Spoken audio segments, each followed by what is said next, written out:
They named it the Galactic Conquest Initiative because in every propaganda broadcast, every public speech, and every training holo, it sounded like the unstoppable promise of a golden future.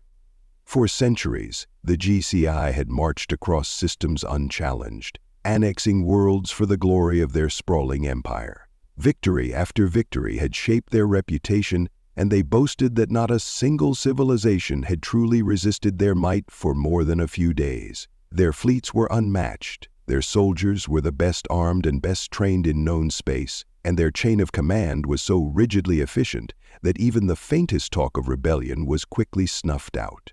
High Commander Ulrich Gore was the living embodiment of that legend. He had personally overseen 38 successful conquests, leading battalions across radioactive deserts, triple-sun star systems, and frozen wastelands with equal poise. His name was well known among the GCI ranks, a proud, towering figure of gelatinous neurofiber tendrils and at least 3 functional eyeballs around his central mass, giving him an almost 360-degree field of vision. Ulrich was respected, feared, and envied. Some whispered that he'd once subdued a planetary rebellion using nothing more than a spoon and a strongly worded diplomatic note. Whether the story was exaggerated or not, it captured the essence of his mythic stature, a champion who always found a way to win. That was before the High Council informed him of their next target, a pre-FTL backwater known officially as Terran 3 and classified as a Class 13 Deathworld. In the official GCI manual, Class 13 Deathworld was a phrase reserved for the worst of the worst, places so inherently hostile that even the atmosphere might harbor malicious intent. One subline mentioned that some Class 13 worlds were only slightly less dangerous than living on a planet of active magma. Another subline claimed some Class 13 worlds were marginally more survivable than those with sentient storms that conspired to eliminate intruders. Still, no GCI commander had ever hesitated when confronted with the label. Ulrich was no exception. After all, they had conquered 423 planets without a serious hitch. A bit of extreme geography and savage fauna was hardly enough to scare the most powerful army in the galaxy. He made his usual short speech in front of the assembled regiments as they prepared to depart from the main flagship. Terran 3 will fall in a week, tops. This is going to be the easiest conquest in our history. His subordinates roared in approval. The speech was brief. Ulrich never liked long pontifications, but it was enough to stoke their excitement. 1 million soldiers, each outfitted with cutting-edge power armor, plasma rifles, and enough high-tech support weaponry to raise a metropolis in a single afternoon. Orbiting above them were the monstrous GCI battleships, each bristling with rail cannons, missile arrays, and energy shields that made lesser species quake in their boots. Many in the ranks believed, truly believed, that within days they would be adding Terran 3 to the proud list of conquests. A few quiet voices, however, murmured about the unusual caution that had appeared in earlier scouting reports. Robots that had gone missing during atmospheric entry, cryptic data about hyperactive fauna, strange environmental patterns. Lieutenant Dronik, Ulrich's second-in-command and an officer known for his meticulous attention to detail, hesitated more than once when reviewing the logs from ancient probes. The logs vaguely mentioned a bipedal race that existed in large numbers, coexisted with predatory beasts, and displayed a baffling tolerance for both scorching heat and freezing cold. Dronik tried to raise these points with Ulrich, only to be waved off with a confident laugh. The GCI was unstoppable, and they had faced many dangerous species before. Thus they set out. The fleet of dropships descended toward Terran 3. Above the swirling atmosphere, everything looked normal. One side of the planet glowed in bright sunshine, the other side lay shrouded in darkness. Satellite scans indicated oceans of liquid salt, enormous landmasses covered in thick green growth, and vast expanses of rock and sand. No large artificial structures of advanced technology could be spotted. The few detected settlements looked pathetically small. Clearly, these Terrans were nowhere near advanced enough to resist. A perfect GCI operation, by the book, quick and triumphant. The first clue that something was off struck as soon as the forward assault craft touched down on a stretch of beach near the planet's equator. Several platoons of cybernetically enhanced infantry marched out into suffocating humidity, sand that intruded into every joint of their armor, and an overpowering stench of decaying seaweed. The water around them was suspiciously briny, the air hot enough to make even the genetically engineered troopers sweat. Dronik eyed the environment scanner in bewilderment, trying to calibrate it for exact atmospheric composition. The machine gave contradictory data about bizarre pollen counts, high levels of microfauna, and some sort of algae bloom swirling in coastal waters that might or might not be toxic. A soldier exclaimed that her servos were already grinding from the sand. Another griped about the biting insects that seemed to be everywhere, as if the planet had conjured swarms of them in anticipation of fresh alien flesh. Still, these were small annoyances, hardly enough to deter a GCI invasion. The squads fanned out, scanning for signs of local settlement, and advanced into a dense forest that stretched beyond the beach. Towering green growth, vines, and bizarre creatures with reflective eyes greeted them. Dronik tried not to shiver when he spotted a pair of luminous orbs peering from the underbrush. The creature darted away, leaving only the rustle of foliage behind. Meanwhile, from other drop zones, scattered reports arrived. Squads in the southwestern continent had landed in a place with extremely high humidity, swarming mosquitoes, and large reptilian beasts floating ominously in rivers. The squads to the north encountered sub-zero conditions, with crystalline water droplets falling from the sky in a phenomenon the locals presumably called snow. Still others found themselves in regions that combined scorching sunlight with sudden downpours. The words "what the void is going on with this planet" began popping up in frustrated chatter. A few tried to laugh it off. After all, how formidable could a species be if they hadn't even invented decent interplanetary travel? But the real surprise came when a scouting team ventured close to a settlement. The place was unbelievably undefended. No walls, no turrets, no fortifications. Instead, crude structures lined wide roads where colorfully dressed bipeds strolled about casually. The soldier in charge signaled for the group to approach silently and remain in formation, weapons ready. At the first sign of any local guard or militia, they were prepared to subdue them. A human, wearing minimal clothing, tapping on a small rectangular device, looked up and locked eyes on the heavily armored troopers. The soldier braced for a scream, for panic, for some sign of fear. Instead, the human tilted his head, pressed a few buttons on the device, and said, "Yo, is this like a movie shoot or something?" The universal translator, designed to interpret most known tongues, spat out a confusing parse. Subject inquires if we are filming a new type of entertainment production. Before the soldier could respond, the human raised the device again, clearly some sort of primitive handheld communicator, and apparently took a picture or a recording. "Dude, check this out. They look like giant space crabs in armor," the man hollered, beckoning to others. The translator offered an awkward interpretation that left the troopers blinking at one another in disbelief. Giant space crabs? Within moments, more humans gathered. Some brandished smaller devices, likely cameras, while others held cups that exuded a pungent odor of fermented grain. One particularly lively human stepped closer, raising a spherical object. It was some sort of inflated polymer. One GCI soldier tensed, uncertain if it was an explosive. The human promptly hurled it at the soldier's head. The ball bounced off the advanced armor plating with a comical boong, making the soldier recoil in confusion rather than pain. "Aha, that was awesome," someone yelled. Another took a big gulp from a cylindrical container labeled beer. The soldier's visor recognized the text, but had no context for what it meant. Then the real chaos started. One of the locals, bare-chested, wild-eyed, ran straight at a trooper and tried to tackle him. The trooper's advanced servo limbs should have easily swatted him away, but the man latched on with surprising force, teeth bared. The soldier staggered backward, stunned that a creature with no visible enhancements dared to physically engage him. Another trooper stepped in to help, only to be jabbed in the visor by a second human who was laughing hysterically, as if this was all a big game. Over the comms, Dronik's voice crackled, demanding a status update.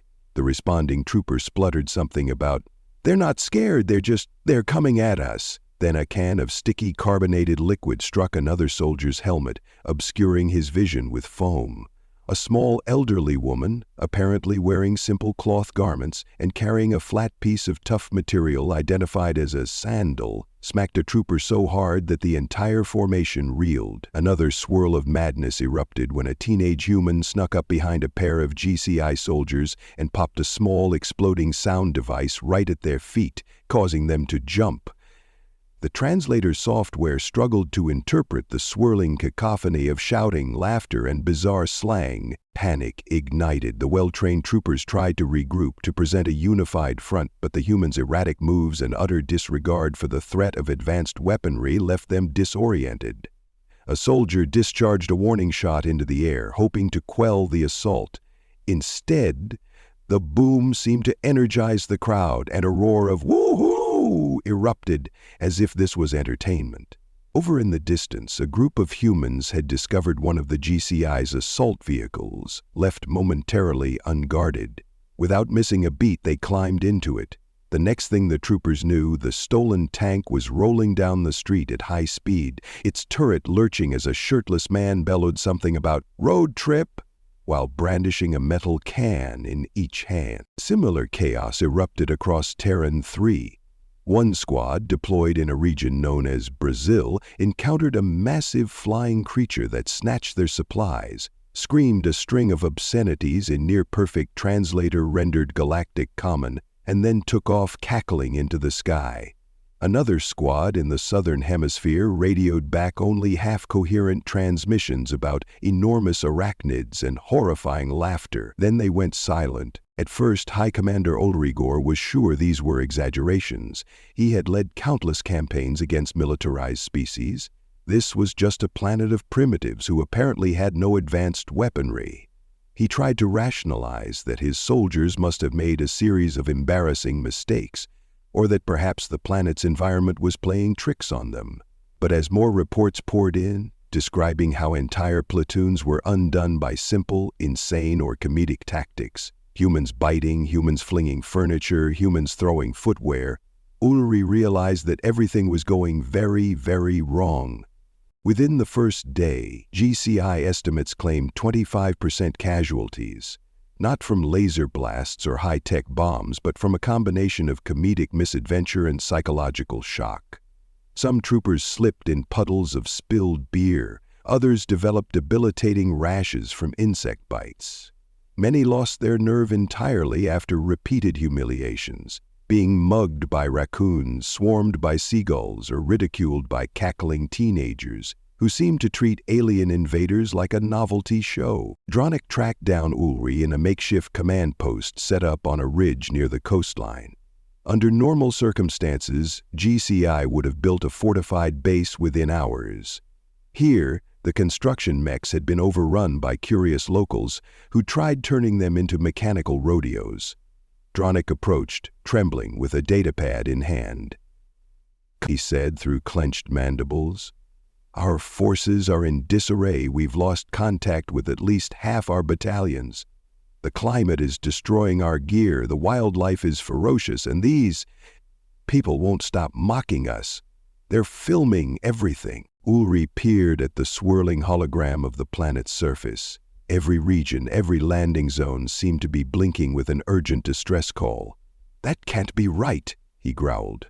"We have 1,000,000 soldiers on the ground. We can't all be losing to a bunch of half-dressed barbarians throwing their trash at us." Dronik looked pained. "Sir, I've received multiple accounts of troopers being incapacitated by middle-aged or elderly humans wielding footwear, and apparently some sort of small child is running around with one of our plasma rifles. He's been seen aiming at our soldiers, shouting pew pew. The weapon's safety might be on, but it's turning the entire squad into quivering wrecks." Ulri slammed one tendril down on the command console, nearly short-circuiting it. "This is impossible. Order them to regroup, tighten formation, and show these natives what real discipline looks like." The words sounded hollow, even to him. Could discipline counter this unhinged chaos? "Sir," Dronik said quietly, "one of the squads tried to form a perimeter in a suburban zone. People walked up and took selfies with them. Then a shirtless local hopped into their hover transport, started blasting loud music, and took off with half the squad still inside." The High Commander stared in silence. Then he shook himself. "Fine, we withdraw to the dropships for now. We'll pick a more strategic approach." With that, GCI forces attempted a coordinated retreat to their landing sites, only to discover the runways blocked by enthusiastic humans who treated the alien ships like a carnival attraction. Entire families had gathered around, barbecuing, playing loud rhythmic music and chanting in camaraderie as the baffled troopers tried to push through.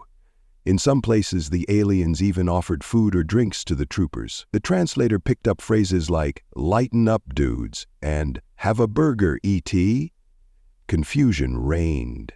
The troopers expected terror, pleas for mercy, maybe primitive pitchforks. Instead, they got hammered with inane generosity and unprovoked comedic assault. Pockets of violent confrontation still flared up. Not everyone was trying to party. Some were indeed terrified, and a few responded with actual firearms. But these weapons, though antiquated, were sometimes handled in such a reckless manner that GCI troopers felt even more off balance.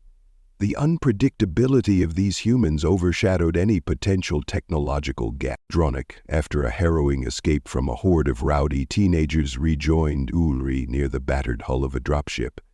"Commander," he gasped, "the entire plan is a bust. We're losing squads left and right. Even the ones who manage to hold ground end up getting swarmed by these bizarre local tactics. They've turned half our operation into some kind of comedic fiasco, and it's all over their networks." Uri looked at a flickering holoscreen that one trooper had managed to patch into the local broadcast. A young human calling himself Kevin from Ohio was laughing into a camera, live streaming to the planet. Behind him, a line of unconscious GCI soldiers was being arranged for photo ops by jubilant humans. Kevin crowed, "Dude, these guys came in with tanks and lasers, but they're so easy to distract. Big Tony just took off in their tank. Didn't even know how to drive it, but hey, a tank's a tank, right? This is insane." Ulri wanted to rage, but all that came out was a strangled groan of disbelief. He was the proud commander of the unstoppable GCI, and he was losing to shirtless men in stolen tanks and grandmothers wielding sandals. He ordered the final fallback, "Retreat! Everyone get back to orbit now!" The command went out, except many troopers were pinned down by the roving pockets of drunken revelers or pinned down by wildlife as they tried to cross forests and swamps. Scenes of humiliating defeats sprang up everywhere. On one shore, a water-dwelling reptile erupted from the murky depths, toppling an entire transport boat. The troopers were no match for the creature's powerful jaws, and their frantic calls for reinforcements ended with them squealing about something called an alligator. Another platoon encountered a bird that hissed so menacingly it triggered a primal terror response in half their ranks. They abandoned vehicles and took off running. Uri was among the last to scramble into a battered dropship that managed to lift off. The entire interior smelled of sweat and fear. Soldiers clutched at the seats, exchanging thousand-yard stares of utter disbelief. Even the highly disciplined elites seemed on the verge of a collective breakdown. Dronik struggled at the console, scanning for friend or foe signals. "Commander, I'm picking up less than 1% of our forces still broadcasting. The rest have gone silent." Uri felt a numbness creeping through his tendrils. "Then let's go. We can't do anything else." They soared upward, leaving behind scenes of comedic carnage. The moment they docked with the GCI flagship, it was clear the madness had spread up the chain of command. High Command demanded an immediate briefing. Meanwhile, news transmissions from the planet were broadcasting across public networks, apparently hacked or piggybacked onto GCI's own channels by these meddling humans. The entire empire might be watching the fiasco in real time. Ulri stumbled into the flagship's war room. The place was eerily silent, the usual hum of confidence replaced by anxious glances. A massive screen in front was locked onto a feed from Terran 3. Kevin from Ohio was addressing a blinking camera set up in the middle of a street. Around him, scattered GCI equipment lay in disrepair. "So, day 1 of the alien invasion," Kevin announced with a grin. Rated like a 5 out of 10. Could have been scarier. They sure have fancy armor, but they're not super coordinated. They kind of freak out when you throw random stuff at them. Also, we're throwing a block party tomorrow. If any of you aliens want to swing by, bring beer. And maybe don't shoot lasers, because that's rude. Ulrich turned away, his mind spinning. He tried to figure out how to phrase the official report. Entire invasion force repelled by beer, flip-flops, and large aquatic reptiles? It was unthinkable. He sank into a seat as the high command transmission appeared. 10 stern faces, leaders of the Empire, each more astonished and outraged than the last. They demanded an explanation. Ulrich had none that wouldn't sound like complete nonsense. "They laughed at us," he finally muttered, voice cracking. "They bit us, they jumped on our tanks, they tossed beverages at our helmets. They're insane, sirs. They're absolutely insane." The High Command's horror only deepened when Kevin's feed switched to footage of an elderly woman scolding an unconscious GCI officer, waving a sandal in triumph. Another clip showed a squad running from a goose. Another from Brazil showed a rainbow-feathered bird cursing in multiple languages before diving at the camera. The leaders stared in silence. At last, one of them spoke, voice trembling with suppressed rage. "Get out of that system immediately. We'll isolate the planet. No one is ever to speak of this again. Understood?" Uli sighed. "Yes, Supreme Overlord." It was the only answer he could give. Deep down, he feared it was already too late. The GCI had built its mythology on invincibility, and that mythology was unraveling in real time. 1 million soldiers gone. The official final count by the time they managed to check every channel was horrifying. 99999 missing or confirmed incapacitated. Ulrich was the only confirmed survivor who made it back to the flagship in one piece. He retreated to the personal quarters designated for him as High Commander, staring at the dull metal walls and the red lights that signaled the ship's highest alert status. He tried to close his eyes, but every time he did, he saw glimpses of the fiasco. A child brandishing a plasma rifle as if it were a toy, shouting "pew pew." An old woman launching footwear at supersonic speeds. A drunken man in a stolen tank, shrieking with unholy glee as he rolled over squads of elite troopers. Each memory hammered home the ludicrous truth. This wasn't a specialized anti-invasion militia. It was just humanity being humanity, and that was far more terrifying than any cohesive defense force. He was half dozing when Dronic contacted him again. The lieutenant's voice shook. "Sir, I know the High Command gave us orders to remain silent, but there's a new development. We're receiving a distress call from the Zork's Dominion." Ulrich frowned in confusion. The Zork's Dominion was an ancient empire known for its brutal expansions and fearsome warrior castes. They rarely, if ever, asked anyone for help. "What does it say?" he asked. Dronic paused. "It says, we are under siege. Our defenses have fallen. The attackers are relentless, chaotic, and immune to fear. They call themselves Spring Breakers, request immediate assistance." The color drained from Ulrich's features. Or it would have if his gelatinous mass had coloration in the conventional sense. "Spring Breakers," he echoed. Dronic continued, voice trembling. "The data suggests these Spring Breakers are humans, but from the descriptions it seems they've managed to get hold of some form of faster-than-light tech, possibly stolen or reverse-engineered. They are moving from world to world, throwing what appear to be massive parties, ignoring local laws and leaving a trail of absolute devastation in their wake." Ulrich felt a cold sweat break out across his tendrils. He recalled his own invasion's downfall. "They're unstoppable," he murmured. "They're not trying to conquer. They're just spreading chaos because it amuses them."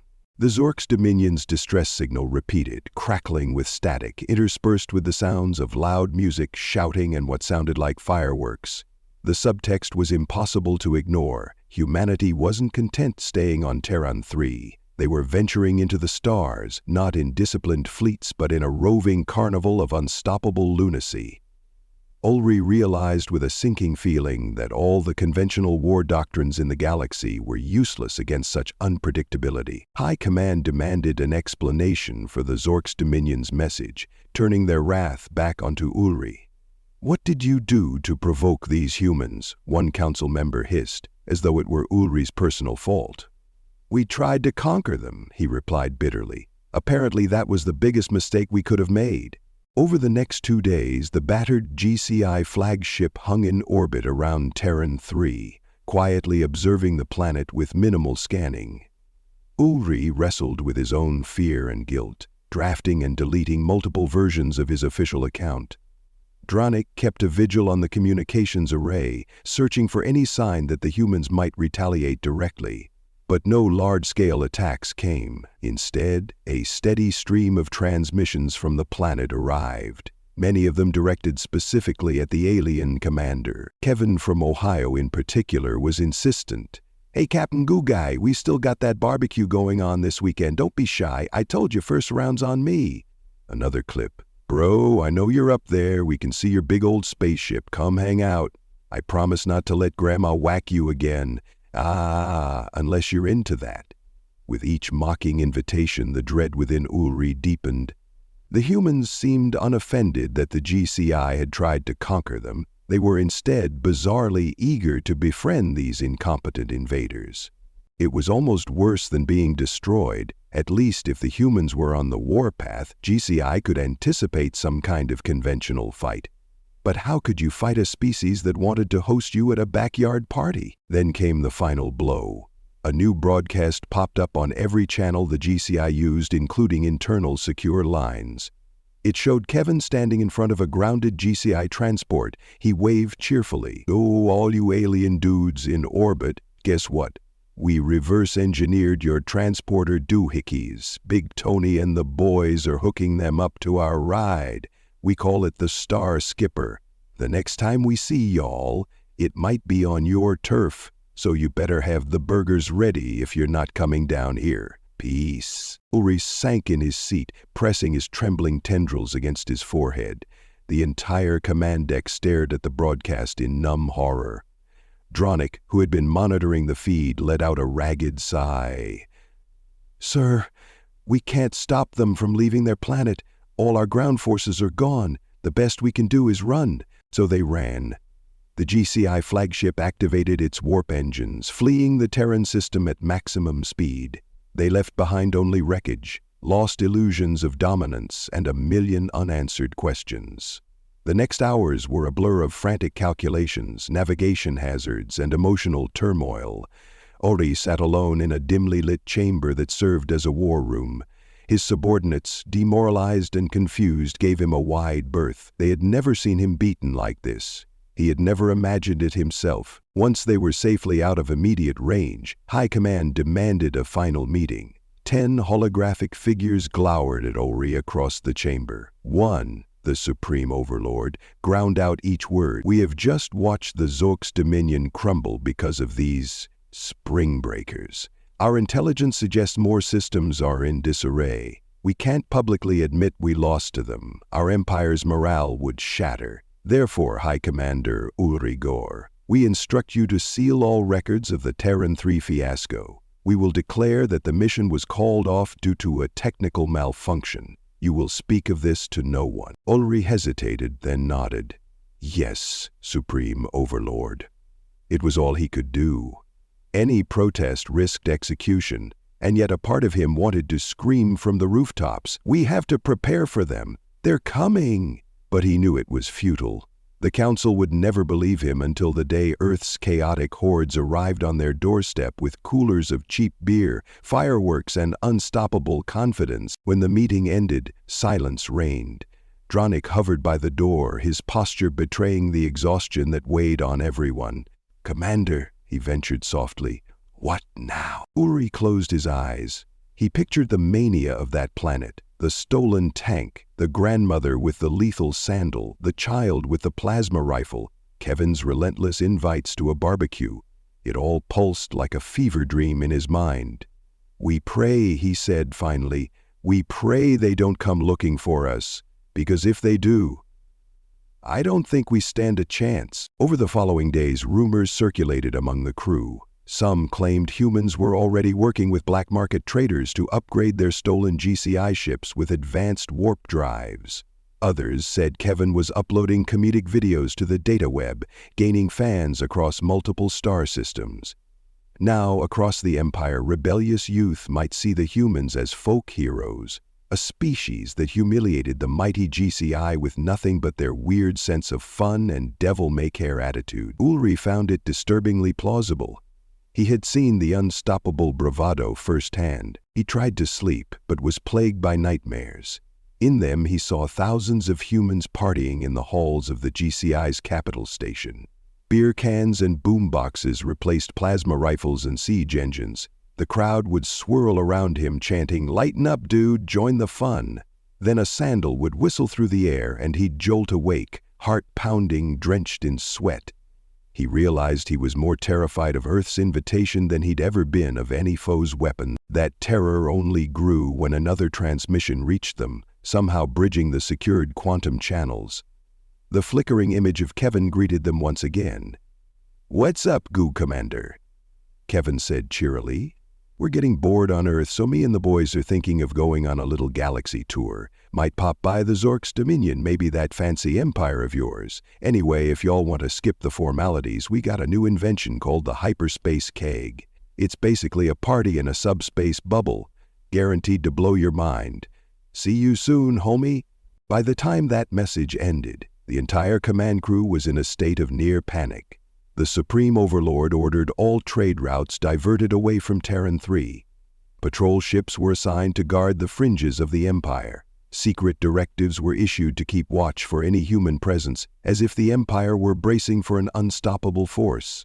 Ulri, exhausted, spent most of his time drafting incomplete, desperate reports. He was the only person with direct experience of how dangerously unpredictable humans could be. He tried to warn them that advanced weapons were useless against a foe that didn't fight a normal war. Days melted into each other. Word reached them that more worlds had fallen into uproar thanks to roving bands of spring breakers. Some accounts described how entire fortress cities ended up hosting massive parties that eventually depleted all local resources. Others told of elaborate pranks that turned planetary defense grids into giant laser light shows. The GCI looked on in growing horror. The unstoppable empire had met a chaotic species that seemed allergic to fear. Finally, as the flagship drifted in orbit around a quiet gas giant, Ulri was summoned again by the Council. He expected condemnation, punishment, perhaps forced retirement or worse, but the council members looked drained themselves. The Supreme Overlord's voice was subdued. "We've received word from the front lines near Zork's territory. The humans keep repeating a single phrase when told to leave, party hard or go home, and they show no intention of going home. They're recruiting more members from every planet they pass, including some of our own deserters, apparently excited by the universal road trip." Ulri listened in silence. The Overlord's next words were reluctant. "We need your insight. We need to know how to stop them." He almost laughed, a bitter, hollow sound. "You can't," he said. "We tried. Our advanced training was worthless. They don't see war the way we do. They see it as some insane festival. They'd probably love it if we sent a full armada. That would just be more entertainment for them." The Overlord's visage darkened. "Then what do you suggest?" He paused. He thought of Kevin's messages, all the bizarre invitations, all the half-joking pleas to come down and party. A single, unthinkable possibility emerged in his mind. "We could try joining them," he said softly. A stunned hush fell across the council. One official spat. "Preposterous. We're an empire, not a festival sideshow." Ulri lowered his gaze. "I know how it sounds. But the humans don't seem to want political control. They want experiences. They want to share whatever mania drives them. If we greet them with hostility, we lose. If we greet them with diplomacy, they're indifferent. But if we greet them on their terms, Food, music, conversation. Maybe they'll see us as friends, not targets. A tumult of arguments broke out among the council members. Some were horrified by the notion of stooping to the human's level. Others recognized the terrifying truth that no conventional force had ever repelled them. By the end of the meeting, no consensus was reached. The overlord simply ended the transmission with a resigned, "We will consider your words, Commander." Then the feed went dark. Ulrich returned to his quarters, letting out a trembling exhale. For the first time since this catastrophe began, he felt a small spark of clarity. Humans couldn't be conquered. They might be reasoned with if they found it fun, or simply ignored if they were bored, but they definitely wouldn't be subdued by fear or might. He realized that the only feasible route might be to accept the invitation lurking behind their mockery. 2 more sleepless nights passed. Then the GCI's perimeter sensors registered a series of warp signatures near the Empire's outer rim. Dronik's voice rang through the corridors. "Commander, we've got multiple small craft emerging from hyperspace. They match the approximate configuration of stolen GCI transports, combined with irregular modifications. We suspect they're human vessels." The same question was on every soldier's face. Are the humans launching a revenge invasion? Ulrich headed to the bridge, half expecting to see a swarm of heavily armed drop pods.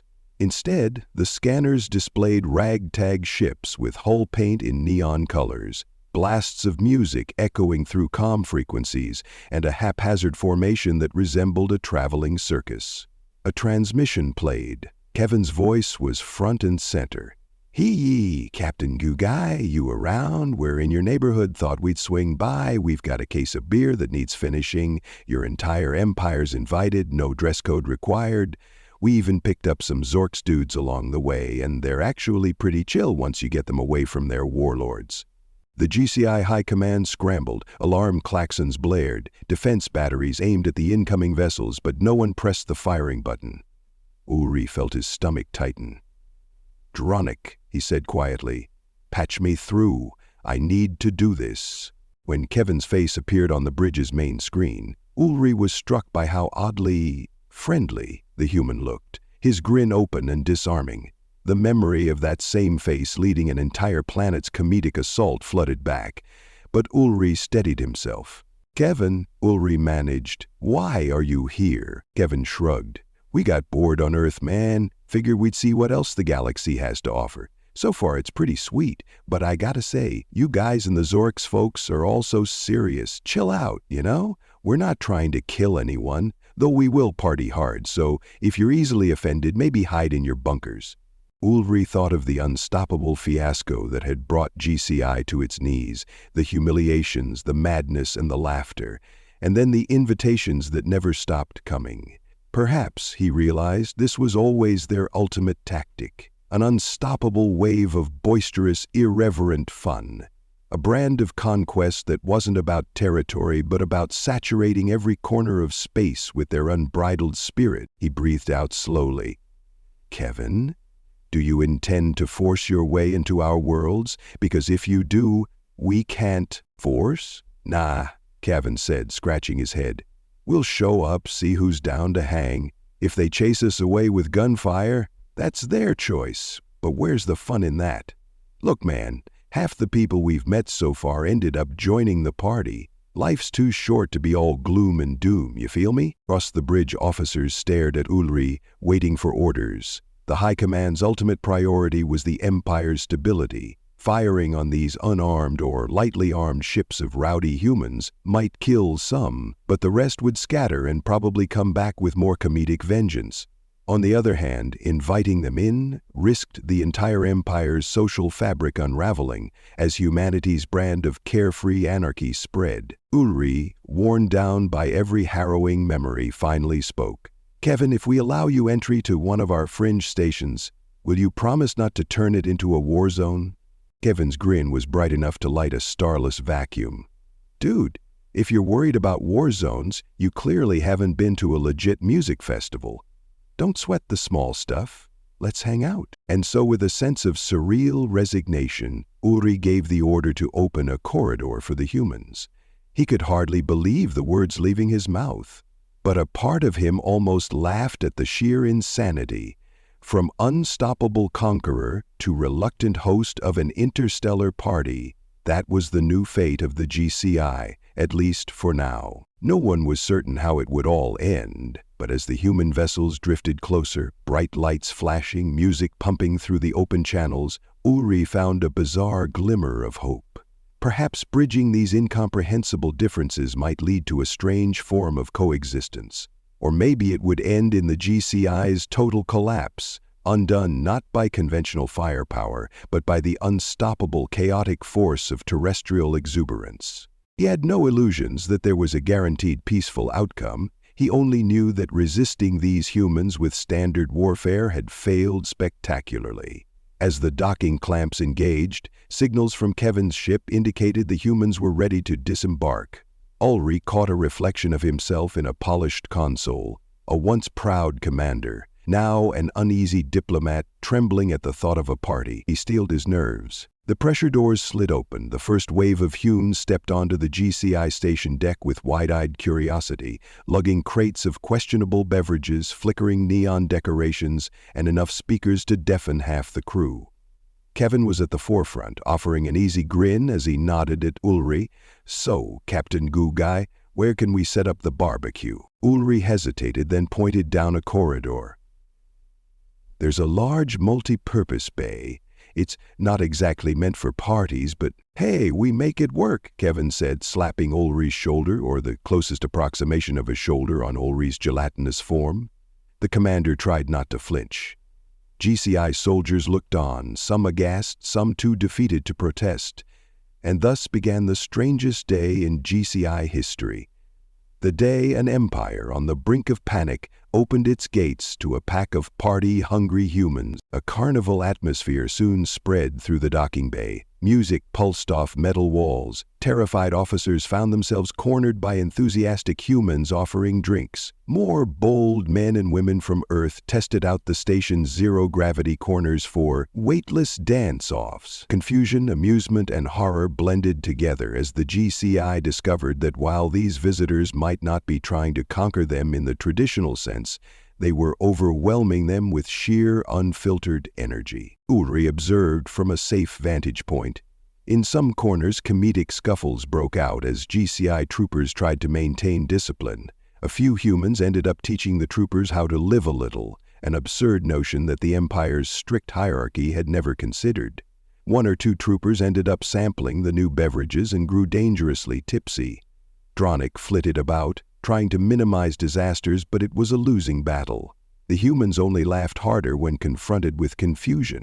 Somewhere amid the swirling mania, a small child from Earth, reminding Ulri of the boy who had once wielded a plasma rifle, ran circles around a cluster of GCI Marines, giggling and blowing soap bubbles that clung to their shining armor. The Marines stared, unsure if they should open fire or run. Meanwhile, a local band that had hopped between human ships struck up a bizarre jam session with a group of GCI communications officers. The result was a dissonant mixture of cosmic beep codes and thrashing guitar. At the heart of it all, Kevin was the unstoppable MC, sliding across the deck plating in neon sneakers, slapping hands, or tentacles, with anyone he passed. At some point, he locked eyes on Ulri, who had tried to remain inconspicuous. "Hey, Commander, you look stressed," Kevin called out, weaving his way over. "You need to relax, grab a drink, do some karaoke. You gotta let go of the war stuff, man." Ulrich's voice came out thick. I am your conqueror," he mumbled, unsure even of the words. Or, "I was supposed to be." Kevin just laughed. "Conqueror, neighbor, friend, labels are all so dull. We're here, you're here. Let's not ruin a perfectly good party." And with that, the human pressed a can of something cold and fizzing into one of Ulrich's tendrils. The commander stared at it for a long moment, mind whirling with 1,000 thoughts. The annihilation of his forces, the humiliations on Terran 3, the unstoppable onslaught. Then, slowly, he raised the can and took a careful sip. It was vile and tangy and sweet all at once. But it also seemed to hold a curious warmth. No official GCI record would ever mention that moment. but to Ulrich it felt like the turning point of his life. A step away from everything he had believed about power and discipline. A step towards something else, something bizarrely open and chaotic. He realized then that maybe, just maybe, if the Empire learned to adapt, they could survive humanity's comedic storm. As the hours wore on, the station deck blossomed into a realm of neon lights, laughter, spilled drinks, and jammed comm channels. GCI officials whispered dire warnings about how this infiltration would undermine the Empire's authority, but some among them found themselves against all odds enjoying glimpses of a new perspective. They discovered that not every challenge in the universe had to be met with a gun pointed forward. Some challenges involved letting your guard down, as strange as that seemed. News soon arrived from the Zork's dominion. Humes had apparently thrown a staggering festival at the seat of the Zork's warlords. The warlords, unaccustomed to anything but bloodthirsty conquest, were so flummoxed that they retreated to their private towers while the rest of Zork society was swept into the party. The entire Dominion, once infamous for its cruelty, was now rumored to be an interstellar tourism hotspot for humans. The galaxy is in utter chaos, Dronick fretted to Ulrich even as a passing human forced him into an awkward handshake. We can't keep this up. Sooner or later the entire chain of command will snap. Ulrich, glancing at the swirl of music and color, responded softly, "Maybe that's okay. Maybe the chain of command was never as strong as we thought if a bunch of carefree lunatics could unravel it. Dronick, sometimes things change, and we can't cling to the old ways." Dronick nodded uncertainly. Another hour passed, more humans drifted in from their ships, and the GCI's attempts at security disintegrated. Yet no violence broke out. Some arguments erupted, sure, but they ended with laughter or one side backing down, lured away by the promise of free drinks or dancing. For the GCI, which had built an entire legacy on intimidation and strict order, this was an alien form of conquest indeed. Eventually, Kevin bellowed for everyone to join him in a toast. Ulrich found himself at the center of a ring of swirling humans, Zorks, and a handful of curious GCI personnel. "Here's to the next adventure," Kevin said, raising a can. "No matter what world we end up on, may we always remember to enjoy the ride, yeah?" A ragged cheer followed. Ulrich lifted his own drink. He wasn't sure if it was the same can or a new one pressed into his grip. He stared at the fizzing liquid, thinking about the million soldiers he'd lost. He wondered if any of them survived, scattered across Earth, possibly learning how to grill burgers in a backyard. Perhaps it was a tragedy beyond measure. Perhaps in a twisted way it was an opportunity for them to break free from the suffocating dogma of endless conquest. He gulped down the drink, a symbolic acceptance of the new reality. The next day, as the humans began talking about heading farther into the Empire, inviting entire star systems to join their traveling carnival, Ulrich quietly requested permission from High Command to accompany them to see firsthand what would become of this unstoppable wave. The council members hesitated, but they also recognized that Ulrich was the only high-ranking commander who had survived direct contact with humans and learned how to handle them without starting a bloodbath. They gave him a grudging approval. So Ulrich prepared to board one of the humans' retrofitted GCI transports, newly christened the Star Skipper.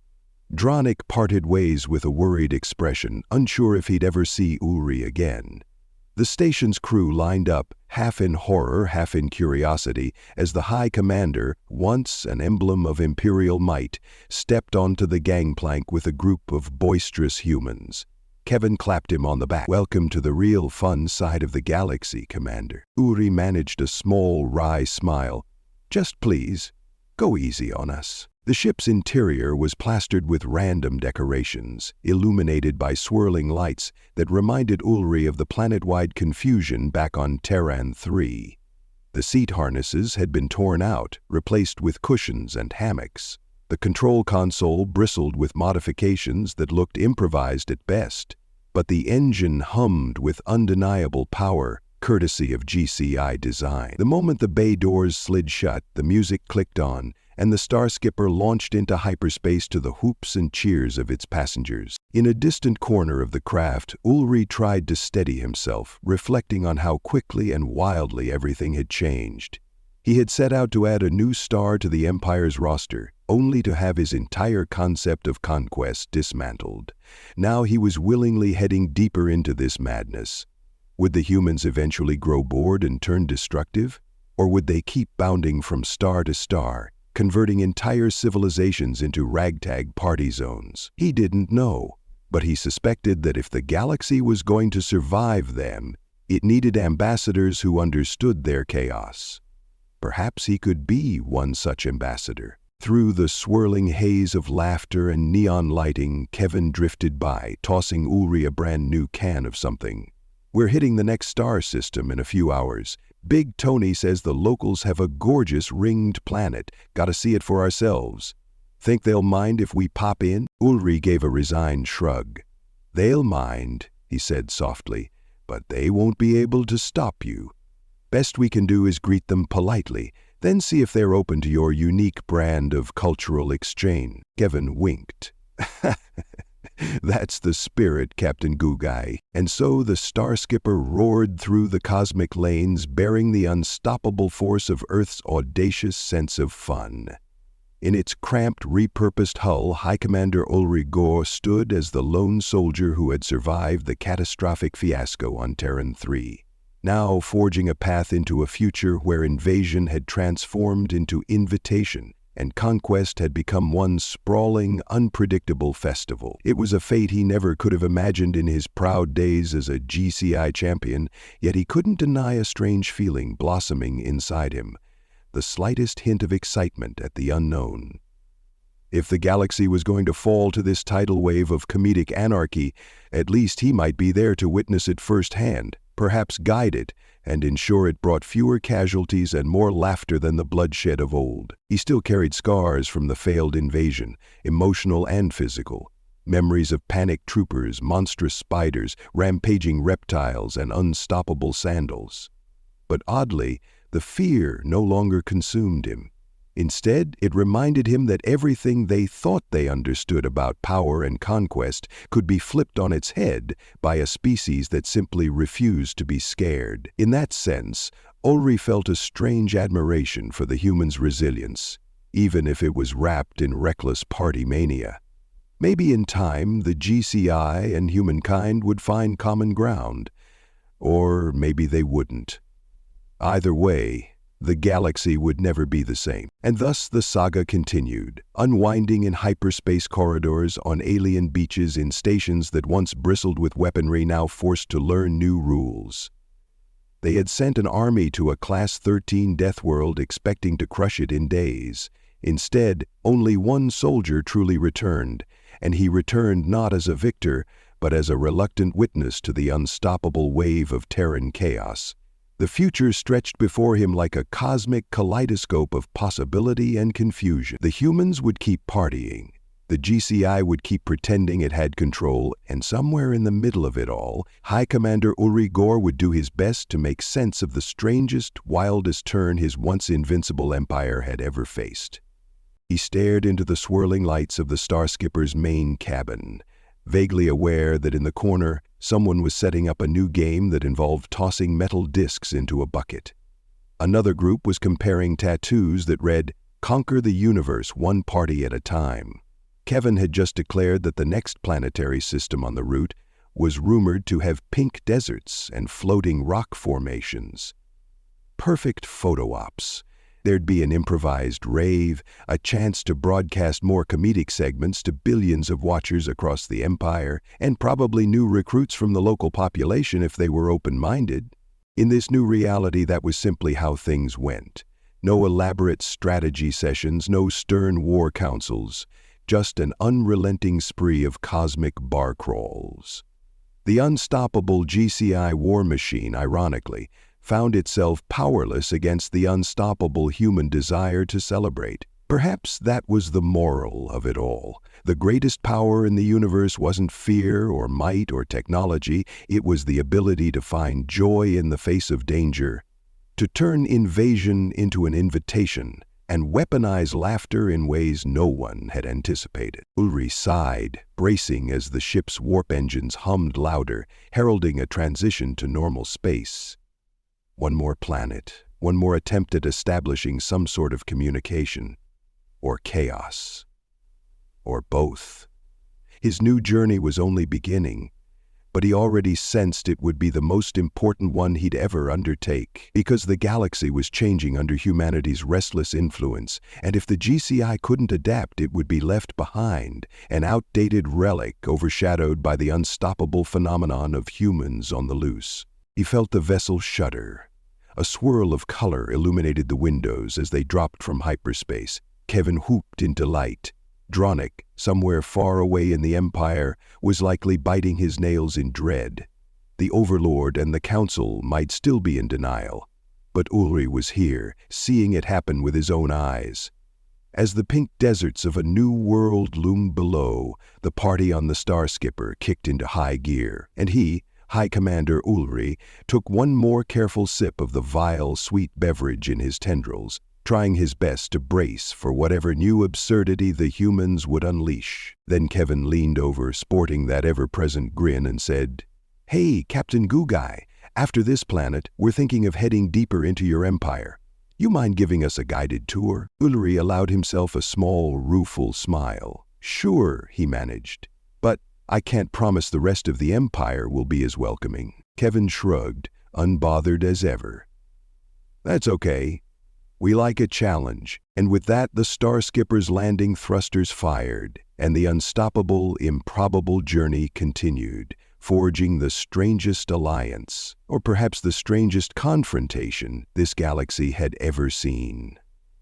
One alien conqueror, one unstoppable planet of partiers, and a universe that would never be quite the same again.